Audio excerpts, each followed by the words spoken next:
രാവിലെ ബ്രേക്ക്ഫാസ്റ്റിന് പാലപ്പം ഉണ്ടാക്കുന്നത്. ഇതിൽ ഞാൻ ഈസ്റ്റോ സോഡാപ്പൊടിയോ ഒന്നും ചേർത്തിട്ടില്ല. നല്ല സോഫ്റ്റ് പാലപ്പമാണ്. ഇതെങ്ങനെ ഉണ്ടാക്കുന്നതെന്നുള്ള വീഡിയോ ഞാൻ സെപ്പറേറ്റ് ഇട്ടിട്ടുണ്ട്. അപ്പോൾ അതിൻ്റെ കൂടെ ഒരു മുട്ടക്കറി ഉണ്ടാക്കുന്നുണ്ട്.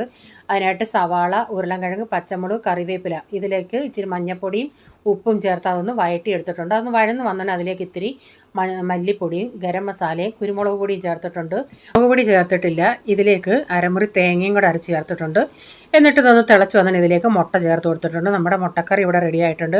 അപ്പോൾ അപ്പം ചൂടാനായിട്ട് ഞാൻ പാലപ്പച്ചട്ടി ഇവിടെ വെച്ചിട്ടുണ്ട്. എന്നിട്ട് ഒരു തവി മാവ് ഒഴിച്ച് കുമിളകൾ വരുന്ന ഉടനെ അതൊന്ന് അടച്ചു കൊടുക്കാം.